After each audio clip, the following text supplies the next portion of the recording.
നമസ്കാരം. കുംഭം രാശിയിൽപ്പെട്ട അവിട്ടം, ചതയം, പുരോരുട്ടാതി നക്ഷത്രക്കാർക്ക് നിങ്ങൾക്ക് സാമ്പത്തികമായിട്ട് ഉന്നമനം ഉണ്ടാകുന്നില്ല. ബിസിനസ്സിലൊക്കെ നഷ്ടങ്ങൾ ഉണ്ടാകുന്നു. ബിസിനസ്സിലൊക്കെ ഒരുപാട് പ്രശ്നങ്ങളൊക്കെ നേരിടേണ്ടതായിട്ട് വരുന്നു. വ്യവസായശാലകളും ഫാക്ടറികളൊക്കെ നടത്തുന്നവർക്ക് തൊഴിൽ തർക്കങ്ങളൊക്കെ നേരിടേണ്ടതായിട്ട് വരുന്നു. അതിന് നിങ്ങൾക്ക് ലാഭം ഉണ്ടാവാനായിട്ട് വ്യാഴാഴ്ച ദിവസം മഹാവിഷ്ണുവിനെ പ്രീതിപ്പെടുത്താം. മഹാവിഷ്ണുവിനെ പ്രീതിപ്പെടുത്താനായിട്ട് വ്യാഴാഴ്ച ദിവസം മഹാവിഷ്ണു ക്ഷേത്ര ദർശനം നടത്തുക.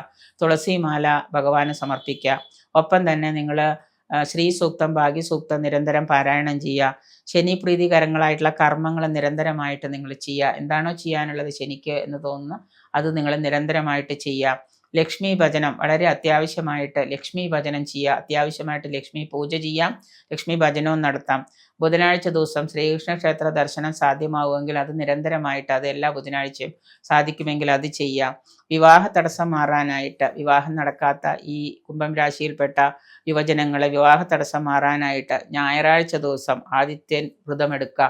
ഞായറാഴ്ച ദിവസം വ്രതം അനുഷ്ഠിച്ചിട്ട് അതോടൊപ്പം തന്നെ പാർവതീ സമേതനായിട്ടുള്ള ശിവനെ പ്രതിഷ്ഠിച്ചിട്ടുള്ള ക്ഷേത്രത്തിൽ പോയിട്ട് വഴിപാടുകൾ നടത്തി ആദിത്യ പ്രീതി വരുത്തുന്നതുമൊക്കെ മംഗല്യസിദ്ധിക്ക് ഉത്തമമാണ്.